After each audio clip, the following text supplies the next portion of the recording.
I would like to begin by acknowledging the traditional custodians of the land on which we meet today and pay my respects to the elders, past and present. I extend that respect to Aboriginal and Torres Strait Islander peoples here today. I would also like to thank the French-Australian Chamber of Commerce for their help in organizing this conference, Austrade and sponsors of these business days for their support throughout. And finally, I would like to thank you, today's speakers, for sharing experiences and providing some insights on the future of restaurants in a post-COVID society. It is my pleasure to welcome today's speakers. First of all, Andrew Davies, Manager of Local Government Unit, NSW Department of Primary Industries, Biosecurity and Food Safety. Marianne Poiret, General Manager of Four Frogs. Anthony Sebert, General Manager Australia at Répertoire Culinaire. And Manu Feldel, iconic French-Australian chef and ambassador of French food down under. I'm Clément Buffington, in charge of the food department at Business France, which is the trade commission of the French embassy here in Australia. Please bear in mind that this conference will be followed by a Q&A session. So make sure you write your questions in the chat box, and we will also have a dedicated space to ask questions in 15 minutes after we finish this conference.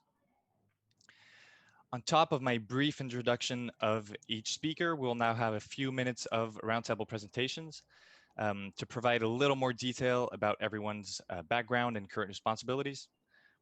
Maybe we can start with Manu. Hello, hi. Well, I'm Manu Feldel, and what I'm a chef by trade, a restaurateur, and also a cooking TV host. So yeah, and I've got a lot of things that I do, but that's pretty much me. Thank you, Manu. Could we move forward with Anthony? Hello, I'm Anthony. I'm the general manager of a company called Répertoire Culinaire Australia.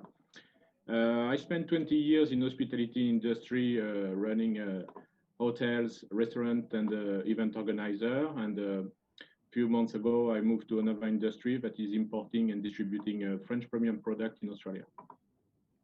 Beautiful. Marianne? Hello, my name is Marianne. I'm the general manager for Four Frogs Creperie. And indeed, me too, I've been in hospitality now for 20 years. And yeah, I'm representing the French crepe tradition today. Thank you, Marianne. Andrew? Good morning. My name's Andrew Davies. I work for the New South Wales Food Authority. My current role is to help local councils with their food surveillance activities.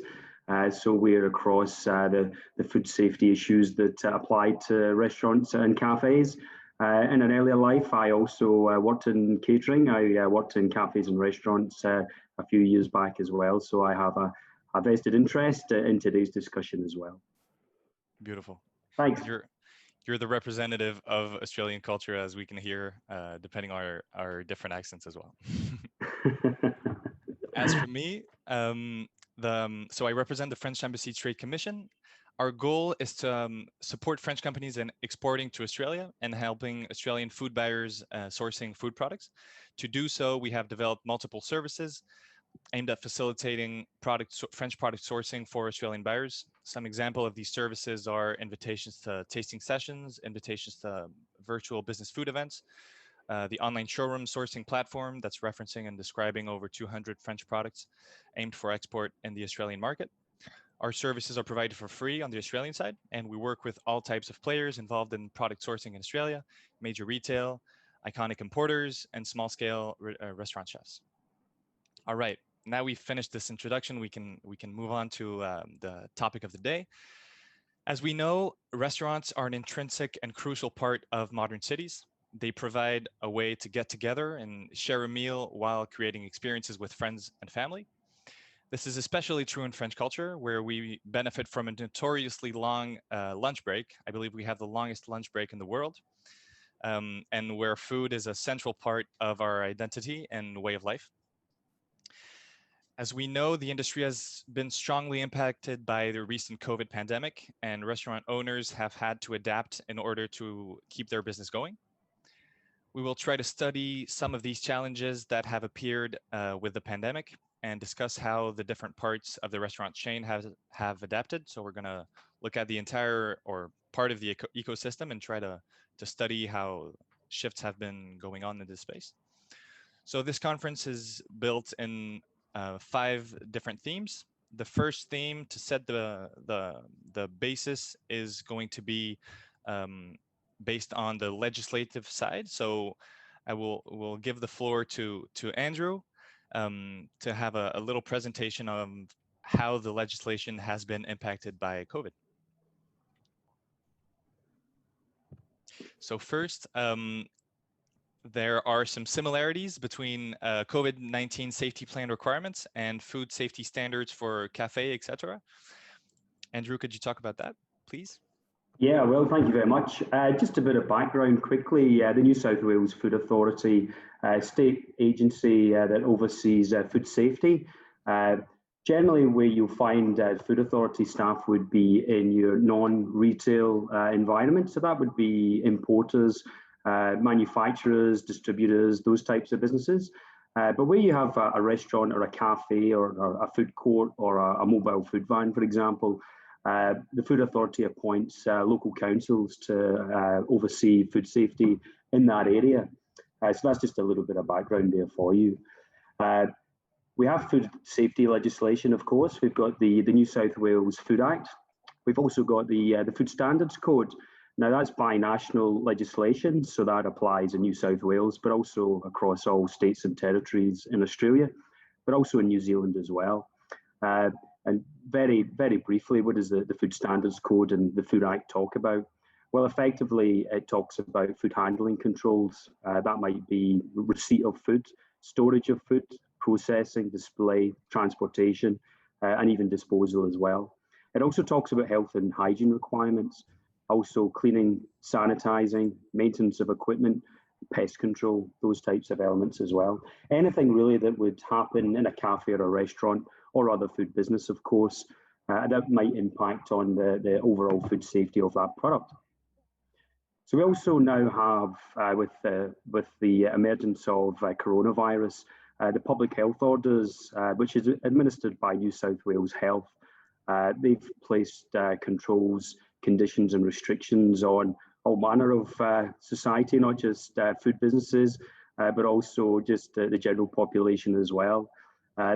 I should mention as well that as we have today's discussion, these are evolving and changing on a weekly basis sometimes. So certainly just be, whatever I talk about just now, just be aware that yeah, we've always got to check what the most recent requirements are. But what do they say for cafes and restaurants? Well, the operator must have a COVID safety plan in place, and they must register it as COVID safe as well. What does the plan do? Well, it enables the operator to provide clear directions on fulfilling those public health obligations to reduce the risk of COVID-19 transmission. A couple of key points for you. Physical distancing, you will have heard about that concept. The maximum capacity for any hospitality venue, of which a restaurant, a cafe, or a pub or a club would be, is 300 patrons. Loosely, that's 1 person per 4 square metre for indoor areas. Recently, just at the end of last week, that was relaxed to 2 square metres, so effectively double the capacity for those outdoor areas as well. And of course, those larger areas, you would need a COVID marshal as well, just to oversee the operations, but also to reduce mingling, have patrons seated, those types of restrictions. It requires record keeping as well. So dine-in patrons must provide those contact details. The business must ensure that people provide them, and these need to be retained by the business and provided upon request as well. Effectively, that's so that the contact tracing can be undertaken swiftly and effectively if there's a potential outbreak. Another key point of those plans, to ensure the well-being of staff and customers. What does that mean? By having conditions of entry, excluding unwell persons, ensuring training for staff as well. And of course, as a similarity with food safety legislation, hygiene and cleaning within the premises as well. Businesses need to adopt good hygiene practices, reduce those touch points for customers. That might be where they press buttons or touch menus, for example. Hand and soap is available, and paper towels available, sorry, in bathrooms. No self-serve. Limit the sharing of condiments. Clean menus, as I mentioned, but also chairs, tables, and customers as well. Interesting. Thank you, Andrew. Can we follow up with what food safety considerations are necessary to have your food business evolve? Yeah, we've seen in recent times, and maybe today's my fellow panelists might have some experience of this as well. Certainly, we're finding where there was those restrictions placed on operations, and businesses were asked to close in some instances as well. Many businesses, now that they've re-emerged and opened up again, they've had to adapt their business and to I suppose to keep the dollars coming in. I suppose that some of those considerations to make would be, number one, as I mentioned at the beginning there, keep an eye on the most up-to-date public health order requirements. There's an evolution there and an ebb and flow. It changes from week to week, month to month. So number one, just keep an eye on what those latest requirements are. But certainly if you're dedicating space to more kitchen space or more storage space or delivery only space, for example, certainly just consider the layout and fit out of those cafes, especially just to ensure that that you can meet those current distancing requirements. I mentioned that there has been a slight change to those outdoor components of premises. They've reduced that from 1 person to 4 square meters to 1 person to 2 square meters. So just to make sure that you manage your facility to adhere to those requirements. Staff training as well, certainly ensure that staff have adequate training, both in food standards code and food safety requirements relating to proper and safe preparation and handling of food, but also for COVID training as well, of which there is some available, and I'll talk to that a little bit later. Ensure there's adequate cleaning and hygiene and cleaning, sorry. Effectively, you'll see the public health orders have put a real focus on hygiene and cleaning of not only the facility, but also a real onus on food handlers to ensure that they are spotlessly clean as well. I mentioned many businesses in our experience have opted to pursue new operations, and that might be moving over to delivery only or selling ingredients, for example. So certainly the advice there would be ensure normal food safety considerations are adhered to. That might be the packaging is appropriate, deliveries are efficient, but also does your product need labelled or do you need to provide information to the consumer? Food allergies are a very big issue here in Australia, so certainly if people are asking your business about, is there nuts or gluten or milk or eggs in any of these products, just make sure that staff are across the ingredients of those products. And also, is there a mandatory requirement to declare them either by labels or perhaps on the telephone, and they take the order? Thank you. This is very interesting as well. You've touched on online sales and Uber style businesses, which is developing at a huge, very fast pace here in Australia. So I'm guessing it's going to be crucial on your side as well to help figure that out.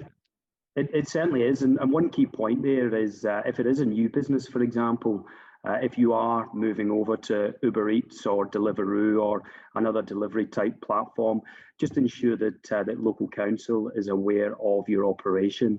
Notify is the terminology, so there's a legal requirement to notify the local council or food authority if you're not a retail business of your operation.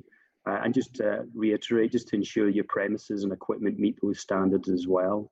Where we have delivery, for example, only, consideration should be made towards, if you're selling hot foods, to make sure that the delivery component will permit that food to stay hot, but also cold as well. There's many foods, oysters, for example. There seems to be a trend in delivering ice cold oysters. So again, if there's a delivery and it's perhaps on bicycle, there should be some consideration about maintaining that temperature control and making sure that those deliveries are very efficient. If you're developing your business perhaps from home, which we see more of, certainly talk to your local council. There may be some planning legislation requirements to adhere to as well. Thank you. I think this will be very helpful for viewers that are considering opening their business online. You've evoked that the legislative part evolves as does the COVID situation here in Australia. Where would you recommend getting some quality information about COVID-19 information and food safety that's related? Yeah, great question. And I think, this is just a basic snapshot from me to kind of give you those key points. The best advice is to seek comprehensive advice. New South Wales Health is the kind of source of truth, to my mind, where you'll get your latest advice. There's a plethora comprehensive information on their website, which is reiterated with links to Service New South Wales as well. That's where viewers will be able to identify those COVID safety plans. There's pro formas on there, and also you can register your business as COVID safe at that location as well. The Food Authority links to that material as well. We have very good information, basically a bit more in depth on what I've provided as it specifically relates to cafes and restaurants, but also links to other agencies, which might be the Federal Department of Health, Food Standards Australia, New Zealand, which gives that flavour for cafes and restaurants as well. The Food Authority developed COVID awareness training. It's free and voluntary. It's a self-guided course. You get a certificate as well if that's of interest to you. That would take about 20 minutes to complete. The link is on the Food Authority website, as well as a host of other resources as well. Not only from government, I am aware that industry, particularly some of those industry groups such as the Australia Hotels Association, Clubs New South Wales, Restaurants and Catering, got magnificent information. They've got courses and resources as well. So certainly make use of those. And if all that fails, contact local council, contact Food Authority. We'd be happy to talk to you as well. Thank you, Andrew, for establishing and reminding us of these guidelines and recommendations. Understandably, restaurants have been directly impacted by these said guidelines. I believe because we have speakers here today that are restaurant owners, maybe they would like to ask questions as they have a direct link to you. That would be convenient, if that's okay. Sure. Maria, do you have any questions? Yeah. Yes, I do. So first I have to say I'm very pleased to see how the government did adjust pretty quickly to implement those COVID plans, to help businesses to implement a good process to help our customers and staff to feel safe. Yep. So even for me as a general manager, it was like very good having those documents and helping me and guiding me through the process of how could we keep our business running and having those safety environments for everyone. So that was a very important point. So my question today, we are, I think in Sydney, even in New South Wales, we are pretty lucky to say that since the beginning, we had only 4,300 cases compared to Melbourne, when today we are on 20,000 cases. And if we compare to the rest of the world, as such as in France, because I'm French, so I'm quite looking a lot into what's happening in France, we are into like 30,000 new cases every day. So it's pretty scary and overwhelming. So we live into a very exceptional situation, and it's hard to figure out how to behave, what to do, what to think, and where we are going. So from my point of view for a business, so for example, today here in Sydney, when I go on a weekend, when I go for a walk or when I go at the beach, I can see like there is so many people out there. There is a lot of people. Social distancing is pretty inexistent, to be honest, outside. And when I look at the restaurants, now I don't understand why, we still have this social distancing inside the restaurant, because first, social distancing for me doesn't resonate with hospitality. I think that's the main point, that social distancing, hospitality, that doesn't make sense, but that's how it is because we're in crisis. But why today can we not have, especially I'm talking for New South Wales on here, why can we not ease further those restrictions for restaurants? So can you give me like what's your insight about why can we not be more flexible about having more people in, or? Yeah, great question. Can I add on that, Marianne and Andrew? Just because I agree with Marianne. You know, you said that the rules change on a weekly basis, and suddenly you allowed, you know, 20 people one day, 50 the next, 100 after that. What's the difference between what happened in a month ago and what's going to happen in a month later? It doesn't seem to make any sense to us as restaurateurs. Yeah, great questions. And I suppose I don't have an answer there for you at all. I suppose if you take one view, take a lens towards Victoria, it shows you how quickly the spread and transmission and the impact that can have across the community, and certainly across you know, society in general, and not so much a focus on cafes and restaurants. There is an ebb and flow, and I think the health experts effectively they recognise that.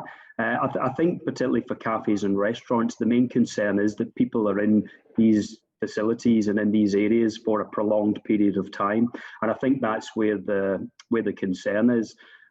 Certainly in other components of the retail sector, that might be pubs and clubs where patrons are consuming alcohol. There's a significant risk remains there as well. Mainly because people are, you know, they might go in with good intentions, but after a few drinks, then perhaps they loosen up and they probably get a little bit more excitable than perhaps they normally would be. I did mention earlier that there has been a slight reduction in those outdoor areas of these venues. So I suppose that reflects the fact that there's been strong performance and good compliance. But I absolutely agree with your observations, Marianne. It does seem to be quite a relaxation in many people's approaches to that. So I suppose that the ebb and flow of those public health orders reflects the current risk, but it's overall, it's not a one size fits all. Unfortunately, it will probably just ebb and flow as the transmission rates occur. We had a recent spike in Lakemba, and again, it shows you how quickly things can change in that respect. So I suppose it's just being risk averse at this point, ensure that those businesses are complying, the transmission rates are low, and then there'll be a review. But my understanding is New South Wales Health are monitoring compliance data from all the inspectors that are out there. There is a feedback mechanism for customers to make observations and pass that to Service New South Wales. And again, that information is reviewed for trends as well. I will just add as well, there's over 50,000 retail food businesses in New South Wales. So it is quite a significant task to get around all of them and ensure that operators have those plans and that they're adhering to them as well. I think if I can speak for all the restaurateurs, the frustration, for example, I went to the rugby this weekend. There's 30,000 people there, and there's no social distancing. Everyone's side by side screaming for their teams. Everyone's queuing at the beer counter. Everyone's queuing for the food. And that's why it's frustrating for us, because the rules are different for everyone. They're different for different cities, different states, different countries, different businesses. And that's where we get frustrated, because the restaurants in Victoria now are suffering so hard that maybe more than 50% of them will never survive again. And it seems to be a balance between COVID and the economy, and we don't know which way we have to balance. And that is really hard to really understand. Yeah, I don't have an answer there for you, Manu, I'm afraid. I absolutely agree. I think as you look at it holistically, there's a lot of contradictions in there, absolutely. I suppose just when it comes to retails and cafes, if you can have it really managed efficiently and effectively across transmissions, across the entirety, maybe that's the best way it can be managed. But yeah, I absolutely got the same observations as well. Yeah. So I have a couple of other questions for you. So if we are focusing today, because I have 4 frogs that have 4 shops located in different suburbs. And we do have one in the CBD. And as you're aware, all the restaurants in the CBDs are absolutely suffering compared to the rest of the suburbs. So at the moment, we have no international tourism. We have no one, I mean, most of the offices are empty. And I was wondering, maybe it might not be your department, but the government strategy about how do we bring back people to the CBD? Like when at some stage we will bring back people to work in the office? I mean, how does it work? Because if we talk about not reopening international border before a while, which means not much tourist goes in the CBD, and if now companies decide to leave people at home to work for 3 days a week, how the restaurants are going to survive there? What would be the idea, the plan for the government to help the restaurants in the CBDs? Yeah, I think we're waiting on further advice about international travel, aren't we? That's a significant problem, and I absolutely accept that as well. I know from my own observation and my own insight, the state government, the New South Wales state government, is now encouraging, or shortly will be encouraging, the public sector employees to get back into the office when it's appropriate to do so. So hopefully that type of initiative would get more of those workers back into the CBD particularly, and stimulate those cafes and restaurants at lunchtime and after work drinks and whatever. Regarding a kind of bigger, broader plan about stimulating the CBD and getting people more generally back into work, I don't think we've got there yet. We're still waiting on further advice about when that's appropriate to do so. Yeah, because I guess the issue is not only for Sydney, it's for all big cities, for even Brisbane. CBDs are the place to avoid because of the contamination. I mean, it's pretty difficult. Yeah, it is, and I think it's the impact of the lack of international travel is a significant problem. But yeah, I think we just need to wait on advice. I mean, worst case scenario is if we do relax the regulations and the approach that's been taken, we could end up like Victoria pretty quickly, which would probably be in a worse position than what we're in just now in Sydney. Fair enough. So, and I've been trying to think about what's going to happen next year, at the end of the year, or maybe in 2 years' time, because with the situation, it's pretty uncertain, so it's pretty hard to, plan a long ahead, So what's going to happen, like when we're going to reopen the international travelers, or when winter is going to be back, which means the virus is going to be here to stay, same as the flu. So are we going to face a lockdown again? Are we going to go through all of this again? So that's something that it's really hard to understand or imagine. What's the, I mean, you might not have the answer, but the plan is what we're going to do. So we're going to reopen the borders, and then does the government think about any specific plans or any? I've not seen any plans at all. I think the particularly the federal government, they're just waiting to make sure it's appropriate. I mean, whether we have to wait for a vaccine before they can just open the borders and let people back in, I don't know if there's a master plan at the moment. I suppose the thinking is to get the local transmission rates low. We saw very strong performance in New Zealand and Western Australia, for example. And I think New South Wales and Victoria are certainly trying to model that as well.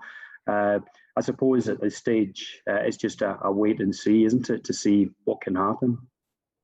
Yeah, but I guess some businesses might not be able to survive, like if you pass the first wave. So just like wait and see is just like to run a business a bit complicated. So I understand everyone, I mean, it's not only hospitality, there is like many, as we say, like even producers, and there is a lot of, everyone is affected by it. So it's the wait and see is very hard to manage. Yeah, absolutely. The thing is with any viruses, we need to understand exactly what the virus is and what it does and what it doesn't do and so on, because otherwise it's an ongoing thing. It's a forever thing. It's not something we're going to be fixed in the next couple of years. Even talking about a vaccine, you can't just create a vaccine in just the space of a couple of months, or hoping it's going to do something, or it hasn't been tested enough. So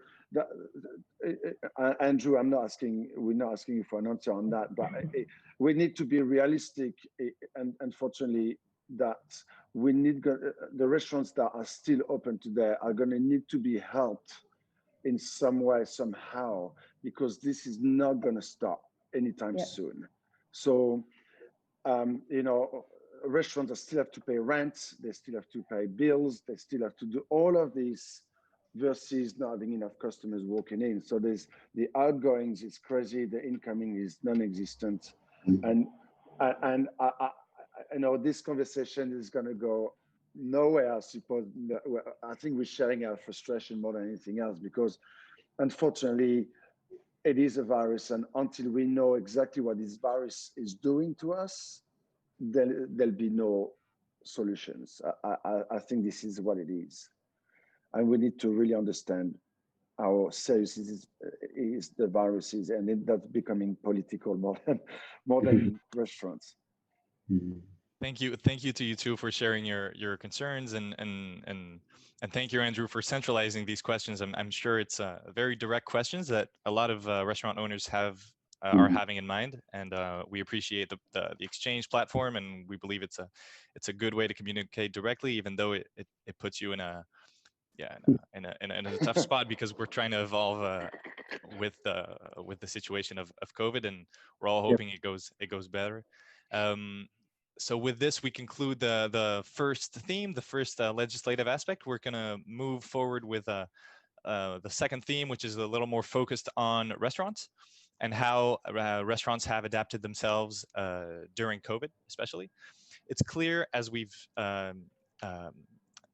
talked about just then, that the pandemic has greatly impacted the restaurant industry. Some of these impacts are, to keep it brief, and maybe Marianne and Manu can share their feelings on this as well, but limiting the number of customers, Marianne talked about it, especially in the CBD, forcing personnel modification. We know that a lot of personnel in restaurants were during a temporary amount of time in Australia, so they've had to make changes as well, and reshaping the setup of restaurant rooms, for example. Marianne, you benefit, as you mentioned, from an interesting perspective, as you have various locations in different parts of Sydney. And these locations have been impacted in different ways. You mentioned that the CBD Four Frogs has been greatly impacted by the lack of international tourists. Can you touch on this point and maybe share insights on how different locations can be impacted differently? Yes, sure. So we have 4 locations. We have Lane Cove, Mossman, Randwick, and Circular-Quay. So when the pandemic started, I guess everyone was pretty unsure of what's going to happen, what we have to do. So I guess we did our best to first secure the staff. We had to close 2 of our restaurants. The one in Lane Cove and the one in Circular-Quay have been closed until June. So we did our best to help our staff to keep that job, because basically we had a lot of our staff were having a working day visa. And then, so some of our staff left to go back to France. So we had to also readjust, help the one who stayed in Australia. So we provide job opportunities, the shop who stay open. We did a lot of takeaways, because the main focus was, of course, like just takeaways, and we start to develop Uber Eats. And so we basically put our hands in everything we could to keep the business running. And so we had to adjust and adapt. That was the idea. So when we started, so we had Mossman, Randwick open. Basically, slowly we reopened Lane Cove in June, which we were pretty happy to see that the more we went through the pandemic, people start to feel safe about all the process we put in place for our businesses. So we already had a pretty very strong process into health and HACCP process. So entering into COVID for us was just some extra element added to it, but we were already wearing gloves. I had some masks for my staff to also, for customers and staff point of view. So, hand sanitizer at the entrance. There was this COVID QR code to make sure every time people were approaching the restaurants before crossing the line, you need to, enter your details into the QR codes.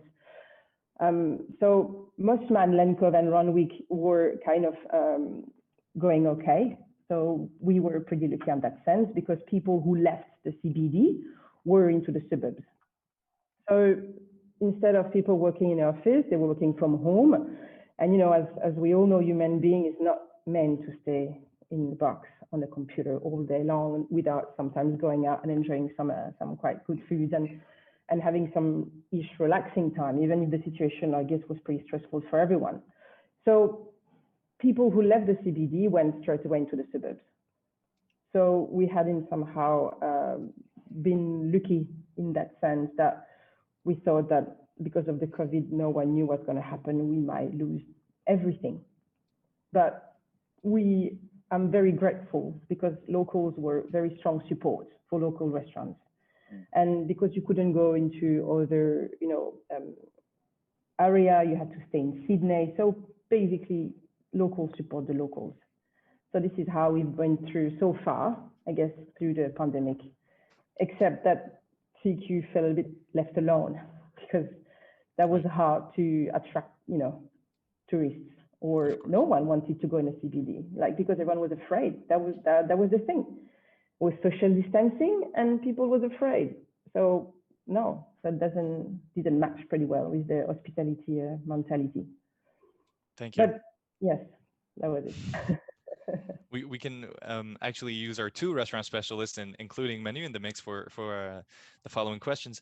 So you've talked about concrete changes that you made in the restaurants. Did you study and did you implement innovations? I'm talking about concrete innovations to maintain your level of activity as well. For example, delivery and such. Yeah. Yes. So basically, we become a very high-tech restaurants overnight.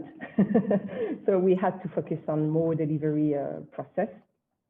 So yes, we've been through also, you know, there is a delivery and there is those takeaway apps when you can order from your home and you go and pick up yourself. So we pushed a lot. We did communicate a lot about, yes, we are a safe environment for you to come and do your pickup or order delivery.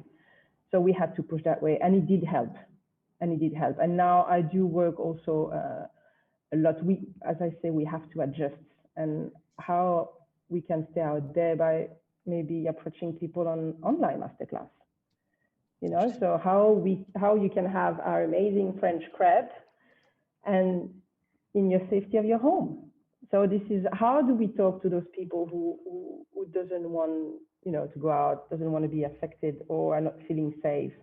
So we come to your home. We create the entertainment at your place. So that's something that I'm working a lot. And even now, if you go in restaurants or bars, you can order from your table without the waiter coming to you. So I like to say I would love to give more options to my customers. I don't want to be closed, and no, we have to adapt. That's how I guess the resilience, you know, us people are very resilient. So like we need to adjust. That's the crisis. So instead of sitting there and wait to see, we have to make the move, and in order to make the business, you know, running, because we have maybe around 40 staff today in Four Frogs, and then I will do my best to make sure to provide also a work for everyone. Because now we talk about COVID, but before that we had the bushfire crisis. So the crisis started already last year. So I mean, thousands and thousands of employees and restaurants have been affected, and I'm a real true passion is hospitality. So, and nothing on earth I will give up, because I give my 20 years of my life into it. And now we've been through a lot, and I'm sure we'll go a lot, but we will keep going. And I'm going to push Four Frogs into a more tech nation. Now we are. Let's open our mind into a new way. We had to rethink. We had to rethink the business. It is the time. Maybe it's a good opportunity now to you know, reconsider everything and say like, okay, let's adjust, and then yes. Thank you. It's a great cue to my next question. And just to go back on the online classes, I can't recall, it's the French in me talking, but I can't recall the number of times I've made crepes in my house since the beginning of COVID. and I'm sure that a lot of Australians would appreciate the class and be able to make these great products at home directly. It will be on pretty soon, and believe me, I will send you a beautiful link for you to connect and have a Thank you. So my next question would be still addressed at our restaurant specialists. So you've talked about the changes you've implemented, the innovations. Do you have some advice that you could give other restaurant owners that are watching this conference to keep their activities running prolifically? I'm guessing adaptation is a key word there. Well, advisors, I guess I don't have the secret miracle for making things happen, but first of all is we need to keep hope. We need to keep hope and pushing and open our mind into new ideas. So that's I think change is always scary, right? And then now everything is quite insecure, and I guess every day we're asking ourselves like what's going to happen in 2 weeks, 3 weeks, and what if Sydney's become like Sydney? But the thing is, it's not time to be scared. We have to act. So I guess now we do have many suppliers and opportunities and who give us tools to improve our businesses. So every day I read further. I've never been so much connected to the government website since the pandemic. So I read a lot, and I try to inspire myself with what other people do and how it could help us. And we have to try everything. We have to try. We cannot just wait. So it's basically people have different businesses, fine dining, casual. So it's about what suits you the best, but we need to try different options. The normal, what it used to be, it's not anymore. And I guess it will not be there for maybe never come back. So innovation. Innovation, adjusting, and technology. Somehow, if we want to connect people who doesn't want to go out, so we need to attract them, or we need to contact them by another way. I see. We're going to talk a little bit more about this through the next theme as well. Just as a final question, that's also a broad question. In a more general manner, we talked about social distancing guidelines that are influencing restaurants and retail in major ways. Do you believe that the future restaurant will be an enormous space, or actually just increase in the square footage in order to respect these social distancing guidelines and have as many people as the pre-COVID era? Or are we going to move to smaller restaurants and have a more exclusive experience and dining? What are your thoughts on this? I guess now, as I said, for me, social distancing is not here to stay.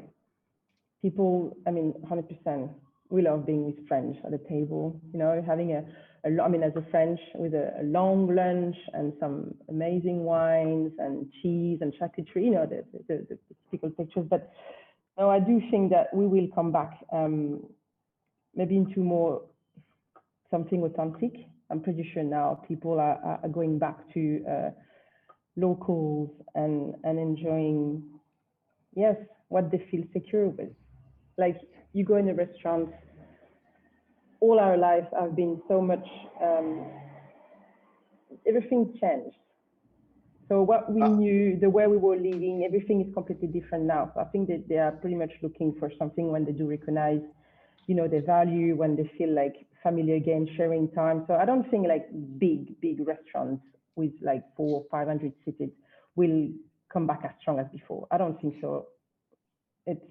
They will be looking for something more, I guess, authentic. It's just my personal opinion. I'm not like, but people need to feel, go back to straight to the source, as I will call, for a while. I think if we stop the French to go out and have dinner, we're going to have another French Revolution. For sure. Yes, but the good thing is, about we have now a strong focus on made in local. I think every country in the world, they do have to get this strong on made in local, and how do we support each other? as a restaurateur, I do my best to have like most of my produce made in Australia. We bring the French skills, our knowledge into the French crab, but we use the made in local produce. Right. That's a great perspective for restaurants if we can indeed move to something more authentic and having really human contacts between everyone involved in the restaurants, obviously after the social distancing guidelines are done. I think we're all, especially coming from a French background, I wouldn't say scared, but apprehensive of a future where we would all dine in food courts and malls. That would not be what we're looking for. For the next theme, we're going to focus on the restaurant ecosystem. So the line, these questions will be targeted to Anthony.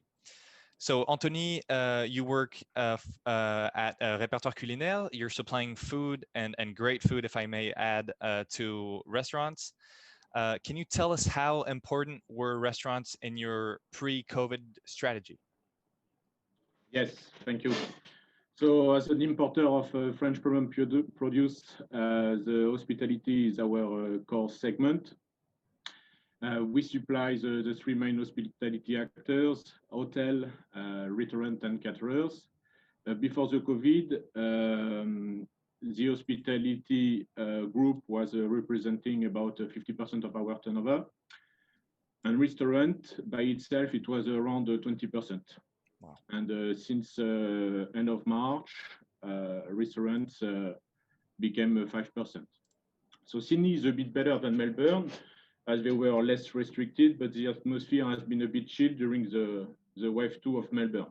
Sydney was looking Melbourne closely, and restaurant owners did not want to launch their business 100% in case of the second wave would reach New South Wales. Since this over restriction, we can see that the orders from restaurants are growing up after a week, and this segment will recover quicker than caterers and hotels that are still very low, unfortunately. Interesting. So COVID has impacted completely your day-to-day operations. Has it impacted your long-term strategy? Are you in a situation where you're hoping that the situation with restaurants is going to evolve, or are you considering other alternatives to maintain your activity? Yeah, it has been very challenging. In fact, especially in Melbourne, we had 2 waves. The first one, like many businesses, we had to adapt. So we put ourselves in a telesale mode. Meeting were forbidden, social distancing. So what we decided to do is to keep a strong communication with our customer, giving support, like in terms of treasury, for example.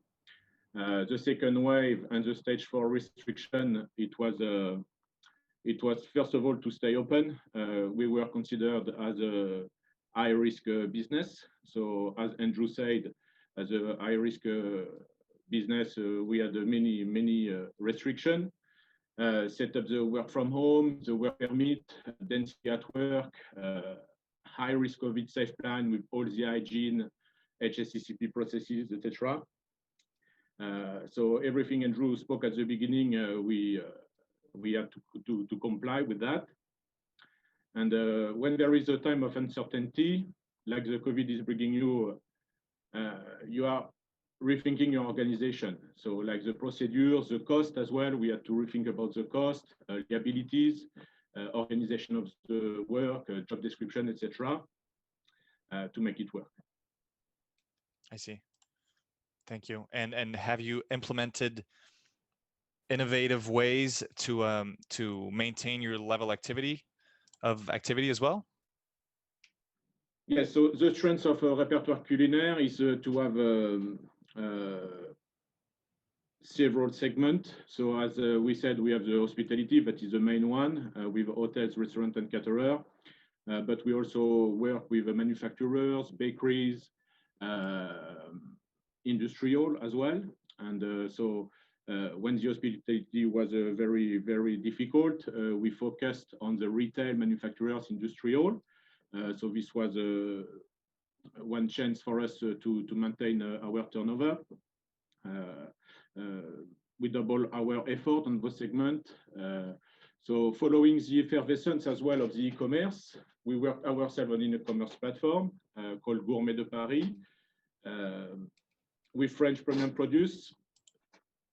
We sell them towards the individual, so it's a very appreciated. It is the very beginning of the platform, but we already have a lot of demand for our customers. Beautiful. So you're also integrating, as restaurants are integrating delivery and direct B2C delivery, you're also encouraging this channel of sales. That's quite interesting. And also, if we're able to access some gourmet and great products directly from you, that would also be much appreciated on the consumer end. If we can follow up with the theme that I've been looking forward a little more than the other ones, because I'm also representing French food here. This next theme is how to represent European, but most specifically French gastronomy here in Australia. We're very lucky to have 3 French food experts with us today, with Marianne, Manu, and Anthony. What key elements of French products do you believe are more relevant in the Australian market? So this is a little dissociated with COVID, but the following question will link. What are the key words or key element that you believe the Australian consumer is more receptive to? The terroir. The terroir. Yeah, French food is very famous for its terroir. It's very eclectic depending on the area. When you combine this terroir with centuries of tradition in cooking, you get the best cuisine in the world. Thank you. And I guess now, because Australians are traveling overseas, they will find our cuisine like in holidays. So you come into our place and restaurants, and then you want a French, like if you're in the south of France, or if you're in Brittany or in the east part, you just want to feel a bit like you are in holiday. Yeah, we are very lucky here in Australia. We can travel around the world without moving from here with our gastronomy. So it's fantastic. Definitely. And also the French food offer has so much more to offer than the products that are currently found here, which are cheese and some bakery products and crepes, obviously, and gourmet products. We have a lot more diversity and different ways to attend to the consumer. It doesn't have to be ultra premium, and we have a lot more potential, I think, of our national products in the Australian market. As Marianne said earlier on, we've got some amazing quality produce in Australia now. So it doesn't matter what cuisine you want to achieve, and especially if you want to achieve French cuisine, you can do an amazing bœuf bourguignon with some beautiful Wagyu beef cheeks from Queensland, and it's absolutely delicious. So I would love to try this. Yeah, and we do in Four Frogs, we do have a lot of French people. So we can definitely organize your lunch and talking in French. But that could work, and you can feel like holidays. Sounds good.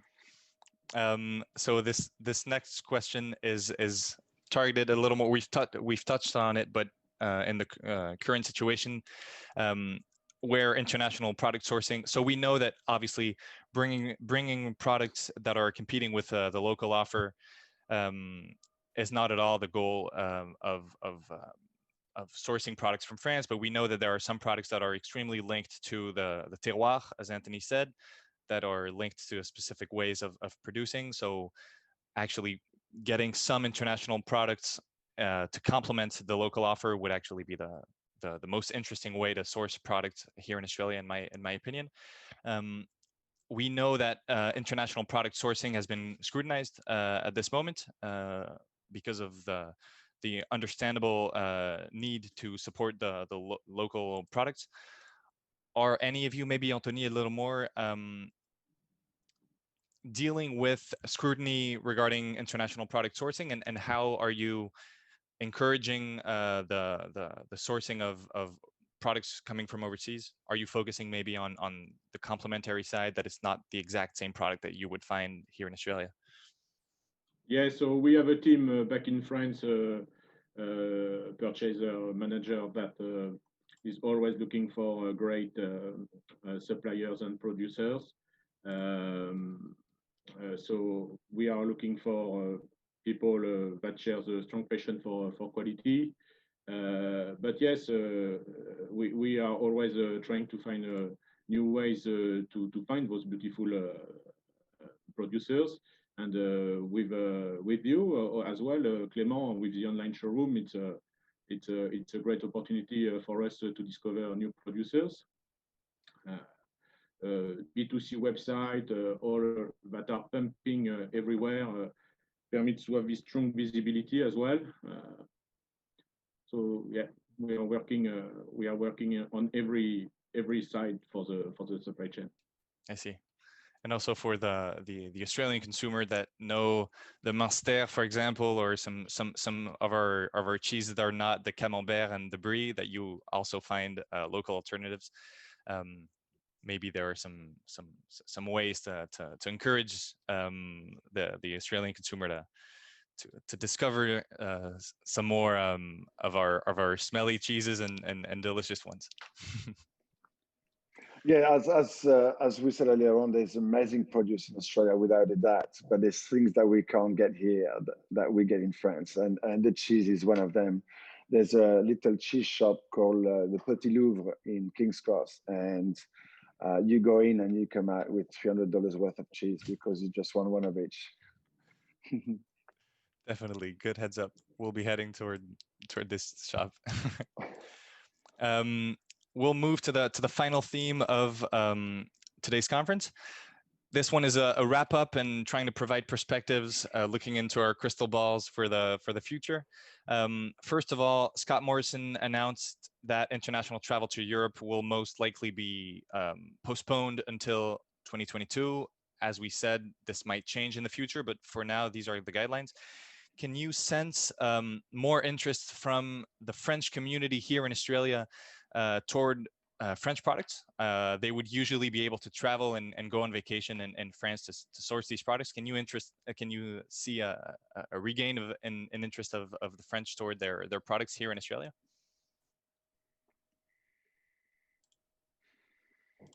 Well, I said we do, yeah, maybe even more in our shop in Randwick. Yeah, we do have a very strong French community coming into the shop. It does. I'm not too sure if it does give the feeling that, you know, it helps you with the homesick, and being into a French environment does help you to feel like home. I mean, this is what we tend to do for sure. But yes, I'm guessing after now, if you look at it, maybe after a year or 2 years without going back to France, yes, I'm pretty sure you have this strong need of being surrounded by your community in somehow. Even if you live there in Australia for many, many years, you still have in somehow this need of interaction with your culture.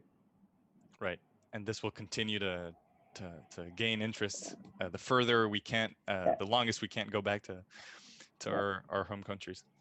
I see.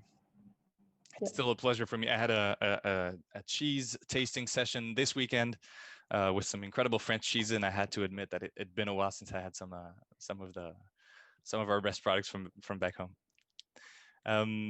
So regarding the next question, we're going to look at the perspectives and outlooks for the end of 2020 and 2021 with the decrease of COVID cases in Australia. We see that even though the COVID cases have decreased in Australia, it's the government's role to help protecting populations and maintaining health regulation to make sure that the Australians are safe.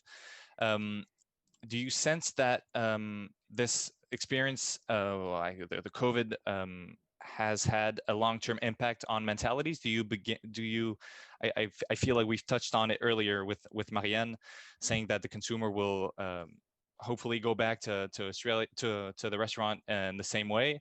Do you think that there might be a portion of the population that's not really going to go back to the restaurant? They might be only going back to online sales. What's your feeling on this and perspectives for next year? I feel that people are going to go back to the norms regardless. I mean, that we're human beings, and that's what happens. it's like any type of news at any time of the world. We talk about it for a long time, and then suddenly it just disappears, and we move on to talk about something else. So, and we're gonna get, we're gonna have enough of it. One time people are gonna go, that's it. I'm going back to my normal life. I can't deal with this anymore. And the fact is because we've been living like this for forever. So when something happens like COVID, it's only going to be, even though that's going to be there also forever, I suppose we're going to get used to it. Our body are going to deal with it better, and we're just going to go back to normal. I don't see any other ways. I personally can't imagine simply ordering food delivery. I need the restaurant experience as well, and being surrounded with other people, having the interaction, the recommendations coming from the waiters as well. That's extremely important. Even if we go, I'll go for it. So even if we go back, I mean, I wouldn't say things go back to normal, but we need this interaction. That's how human being is. Yes, true. But somehow what I was mentioning was about the technology is here to stay. Like, right. We have Zoom meetings, and it's going to stay like that. So we have maybe new elements going to be adjusting into our life. But of course, we will go back to restaurants, and we will go and drink wines and eat cheese, and we want to interact it to each other because that's what we need. But we have other elements now that are here, and it's going to stay.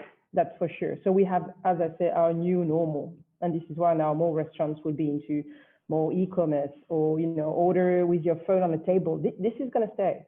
This is going to stay. So every time, I guess, there was a big revolution crisis over the world, there was new elements who've been adjusted because our life is I guess we're moving and we have to involve with it. So, yeah.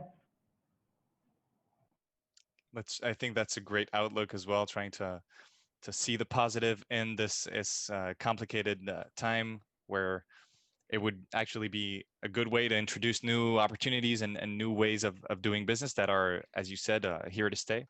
So we better start getting involved with all the technological aspects right now, because they're probably going to be here for the future years and decades. As the final question and wrap up, do you have any final elements you would like to talk about before we close this session? All good. All good. We've been pretty thorough. That's good. Yeah, all good. I think so. We can still introduce new themes in the Q&A part that's going to follow this conference. So in conclusion, on behalf of the French Embassy and the French-Australian Chamber of Commerce, I wanted to say a heartfelt thank you to all four of you for participating in this session. I hope we can collaborate soon on promoting delicious products down under. I would like to thank all of today's viewers as well. And following this discussion, I hope you found it as interesting as we did. Let's move forward to the Q&A session now. So you can write the questions in the chat box, and you can move to the dedicated platform by following the link that's in the chat now. Thank you, and see you soon. Thank you. Thank you very much.